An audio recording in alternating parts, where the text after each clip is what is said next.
한번 인사하겠습니다. 앞뒤 좌우로 계신 성도님들께 인사합니다. 사랑하고 축복합니다. 인사합시다. 사랑하고 축복합니다. 잘 오셨습니다. 말씀 가운데 큰 은혜 받으시기를 주의 이름으로 간절히 축원드립니다. 해외로 이민을 떠난 사람들은 한 사람도 예외 없이 향수병으로 고생을 하게 된다고 합니다. 특별히 이민 초기에는 이 향수병으로 고생하는 사람들이 굉장히 많다고 하죠. 왜냐하면 그들은 그곳에서 이방인으로 살아가야만 하기 때문입니다. 사회 속에서 융화되지 못하고 그 속에서 이방인으로 살아간다는 것은 굉장히 외롭고 힘들고 고달픈 현실인 것입니다. 그러나 그럼에도 불구하고 그들은 자신의 꿈과 비전을 이루고자 그 혹독한 현실을 견뎌내게 되는 것입니다. 시간이 흐르면 모든 것이 해결되고 또한 좋아지고 적응하게 될 것을 기대함으로 그 현실을 참아내게 되는 것입니다. 그러나 문제는 무엇입니까? 시간이 흘러도 그들은 그 사회 속에서 여전히 이방인으로 살아가야만 한다는 것입니다. 5년이 흐르고 또 10년이 흐르고 20년이 흘러도 그들은 그곳에서 여전히 이방인으로 살아가야만 한다는 것이죠. 시간이 흐르면 조금은 좋아질 것이라고 생각했는데 전혀 그렇지가 않더라는 것입니다. 그러니 어떻게 됩니까? 조국에 대한 그리움이 점점 커져가게 되는 거예요. 향수병이 점점 깊어지게 되는 것입니다. 그래서 이민 생활에 적응을 하지 못한 사람들은 결국 다시 한국으로 돌아오게 되는데, 이렇게 조국으로 돌아오게 되는 역이민자들의 숫자가 굉장히 늘어나고 있다고 합니다. 과거에는 역이민자들의 숫자가 전체 이민자의 50% 이상이 되었다고 해요. 그래서 10명이 이민을 나가면 5명 이상은 돌아오게 되었다는 것입니다.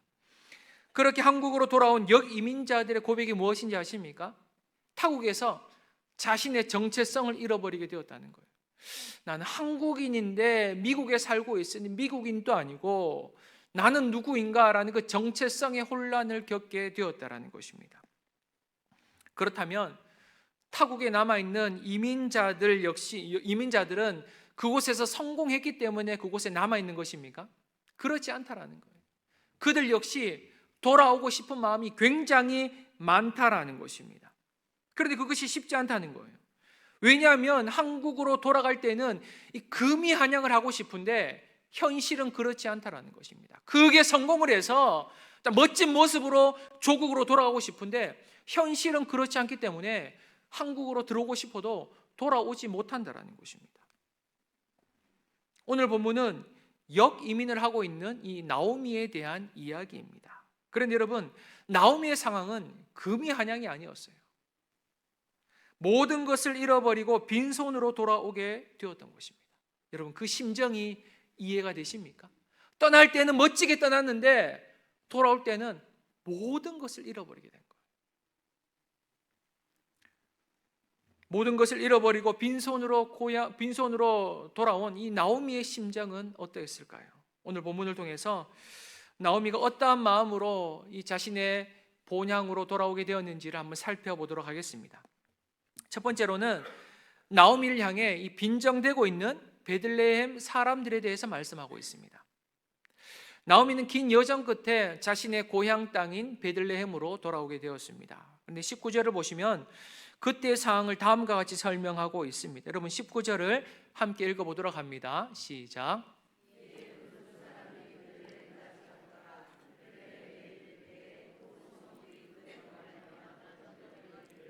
이가 나오미가 하는. 아멘. 지금 베들레헴은 나오미가 돌아왔다는 소식으로 인해서 온 성읍이 막 떠들썩하게 되었습니다. 많은 사람들이 돌아온 나오미를 보기 위해서 한 사람, 두 사람 모여들기 시작했던 것이죠. 10년이라는 시간이 흘렀지만 그럼에도 불구하고 많은 사람들이 나오미를 기억하고 있었다라는 것입니다.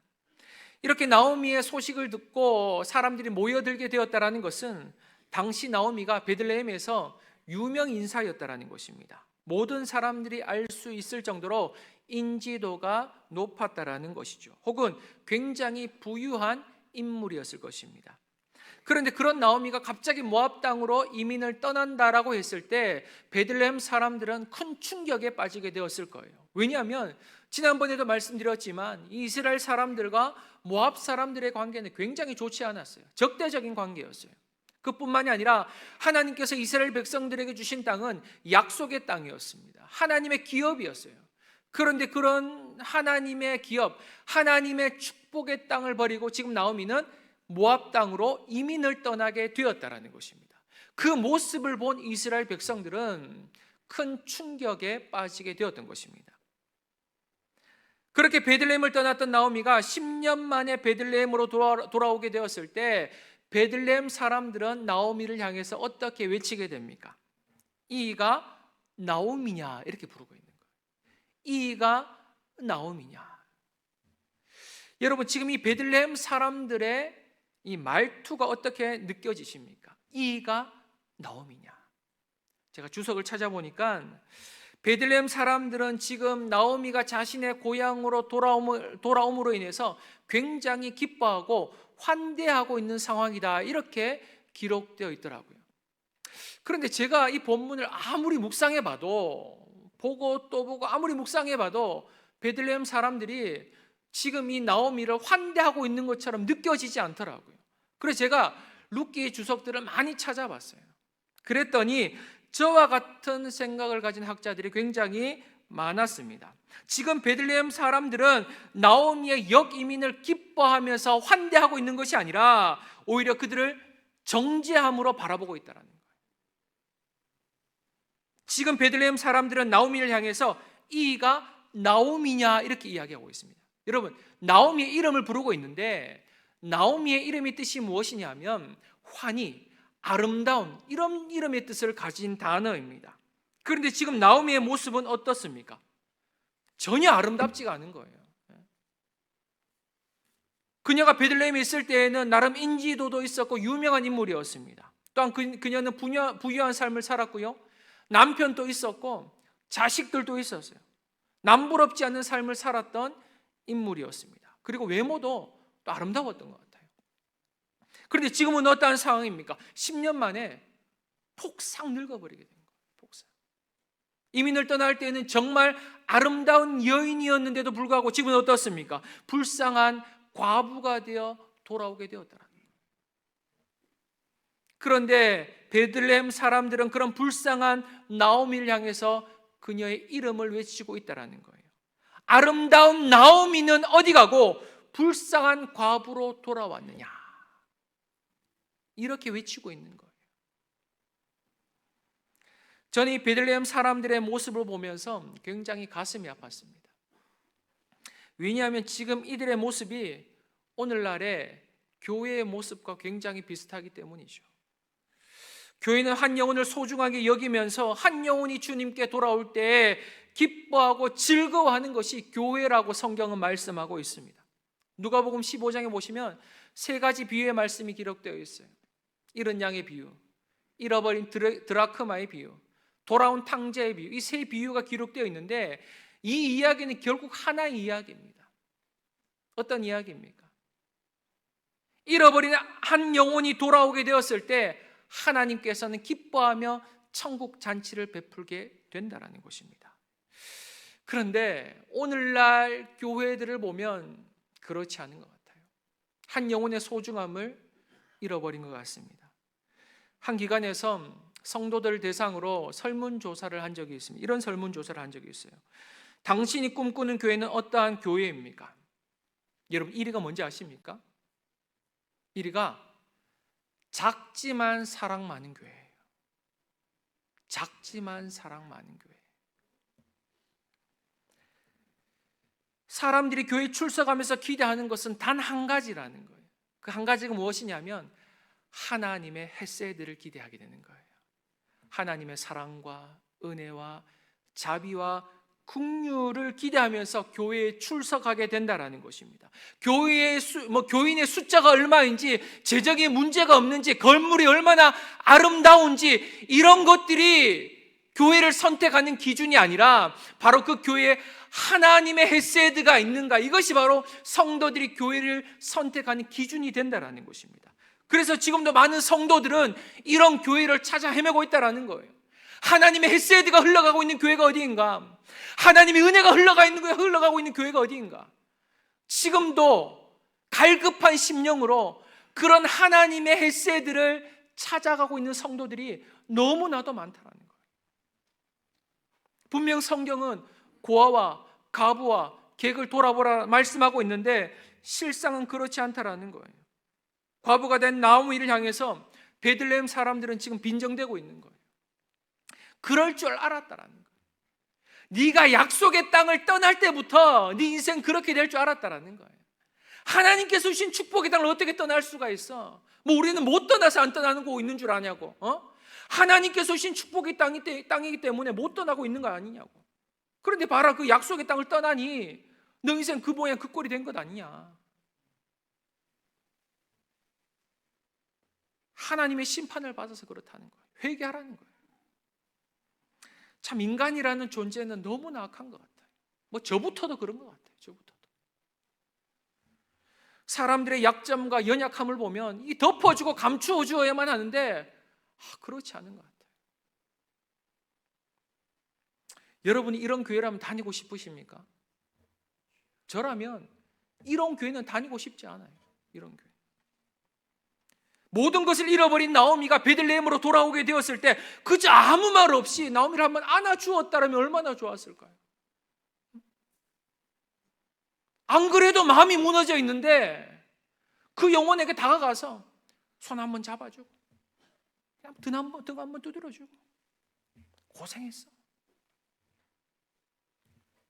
막 그런 아쉬움이 들어요. 저는 우리 교회에게 바라는 것이 단 한 가지입니다. 바로 하나님의 헤세드가 충만한 교회가 되는 것. 우리 성강교회는 하나님의 헤세드로 충만해질 수 있기를 주의 이름으로 간절히 축원드립니다. 서로에게 비난과 정죄를 쏟아내는 것이 아니라 그 하나님의 헤세드로 그 영혼을 끝까지 품고 사랑하고 기도하며 위로해 줄 수 있는 그런 교회. 지금 사람들은 그런 교회를 찾고 있어요. 하나님의 헤세드가 흘러가고 있는 교회.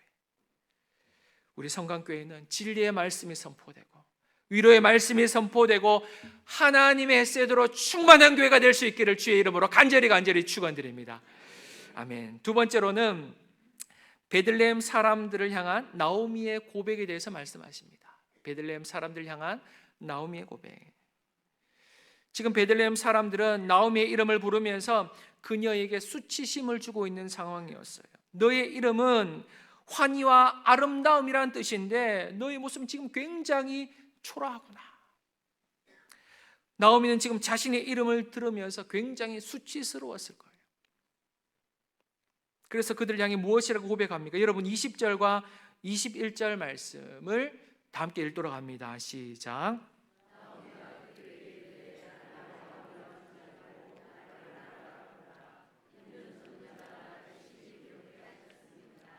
내가 풍족하게 나갔더니 여호와께서 내게 비어 돌아오게 하셨느니라. 여호와께서 나를 징벌하셨고 전능자가 나를 괴롭게 하셨거늘 너희가 어찌 나를 나오미라 부르느냐 하니라. 아멘. 나를 더 이상 나오미라 부르지 말고 무엇으로 불러라는 거예요? 마라라고 부르라는 거예요. 여러분 마라라는 단어의 뜻은 쓴물이라는 뜻입니다. 쓴물.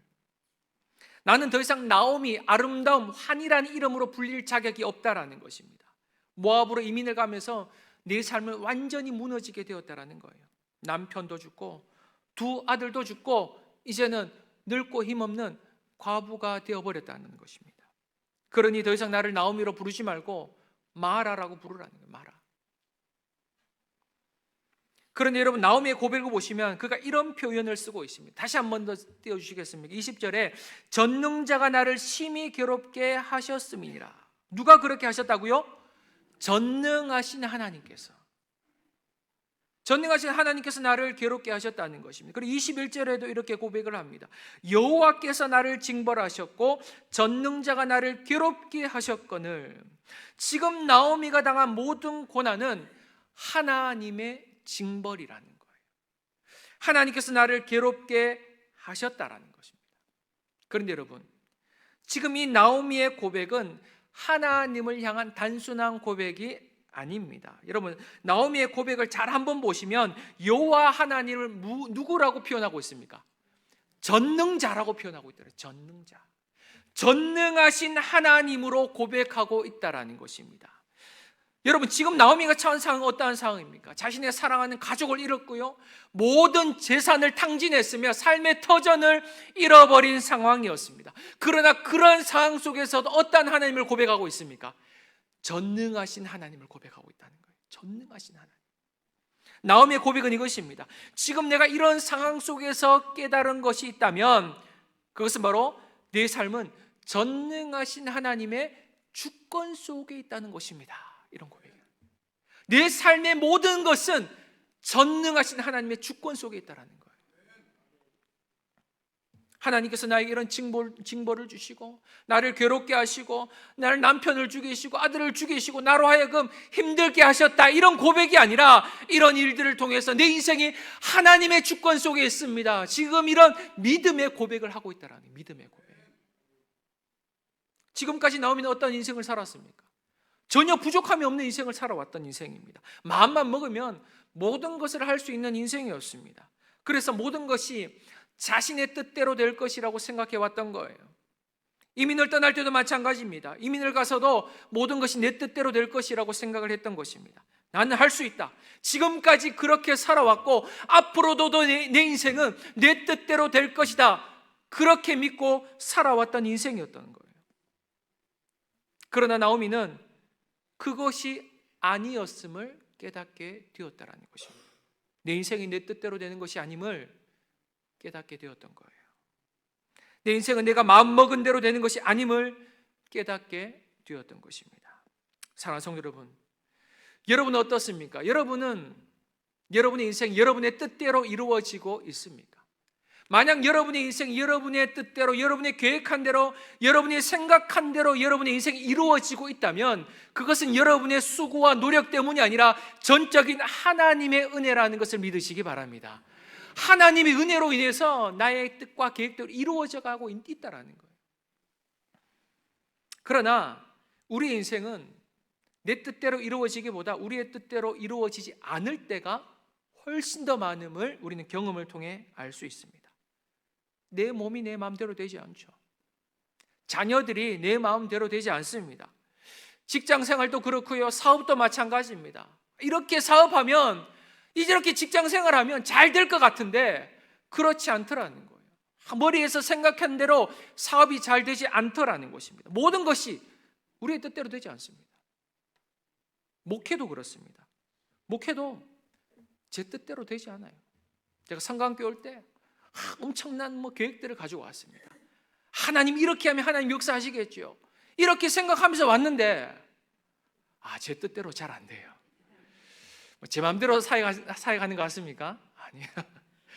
이게 사역이라는 게, 목회라는 게 제 뜻대로 잘 안 돼요. 우리의 인생은 하나님의 뜻대로 되어가고 있음을 믿으시기 바랍니다. 그런 믿음의 고백이 필요하다는 거예요.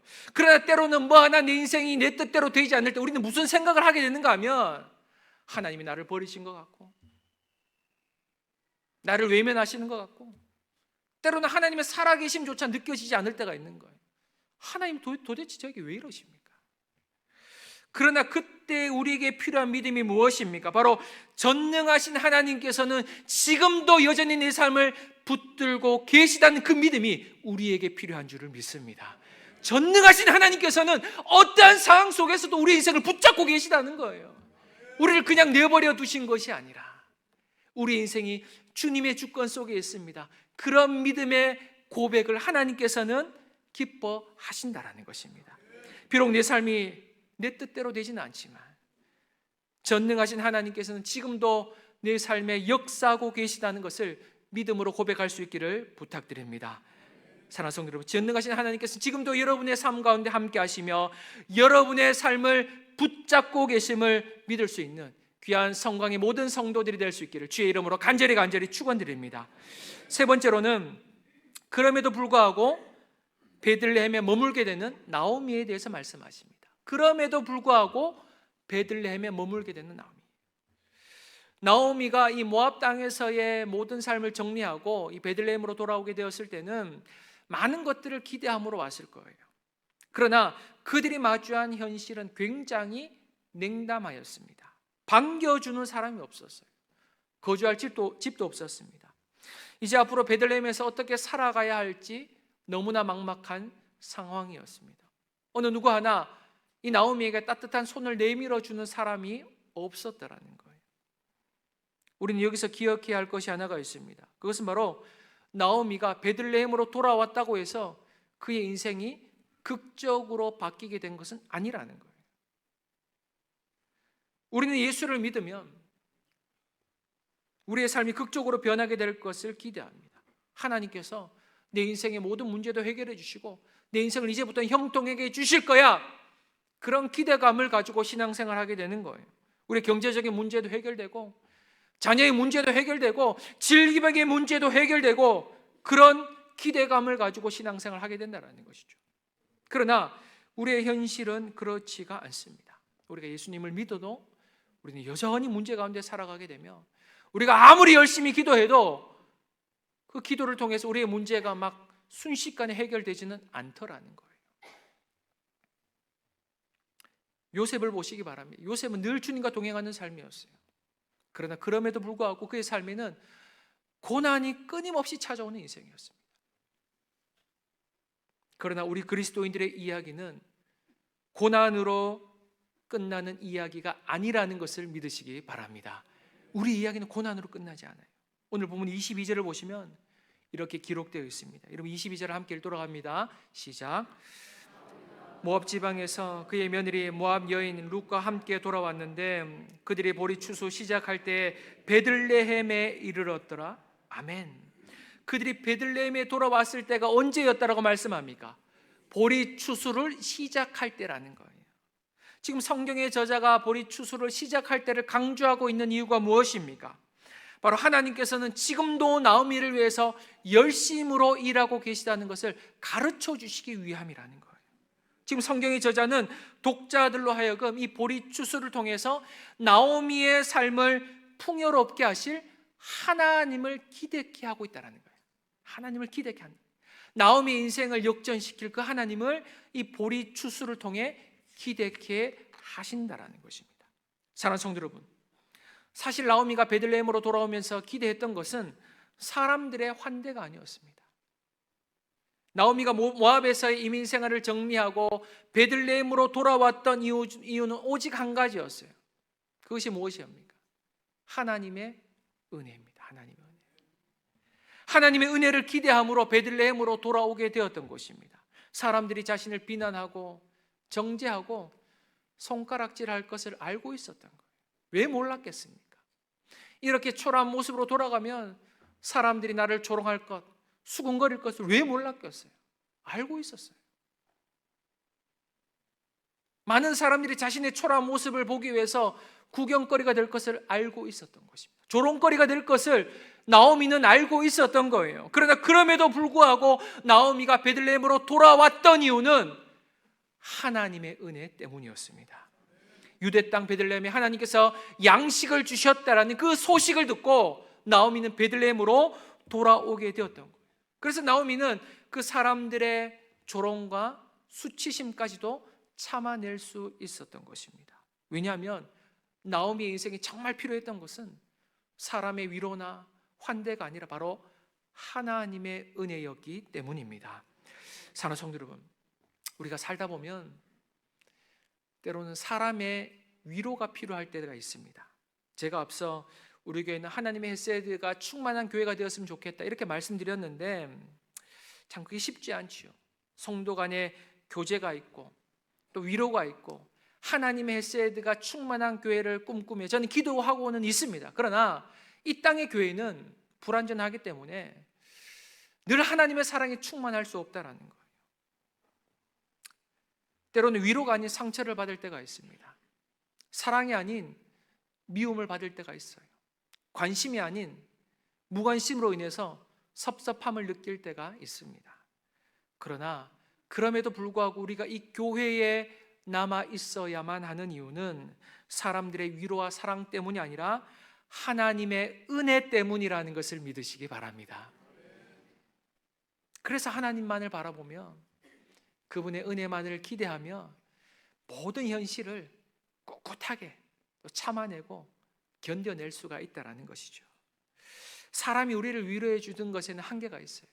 사람이 위로에는 한계가 있고요, 사람의 도움에도 한계가 있습니다. 사람이 우리를 회복시켜 주는 것이 아닙니다. 사람의 도움으로 우리의 인생이 역전될 수 있는 것이 아닙니다. 결국 우리의 인생을 회복시키시고 역전시키시는 것은 하나님의 은혜임을 믿으시기 바랍니다. 하나님께서 우리의 인생을 회복시키시고 하나님께서 우리의 인생을 역전시키신다는 것을 믿으시기 바랍니다. 저는 여러분의 인생 가운데 하나님의 헤세드가 충만히 넘쳐났으면 좋겠습니다.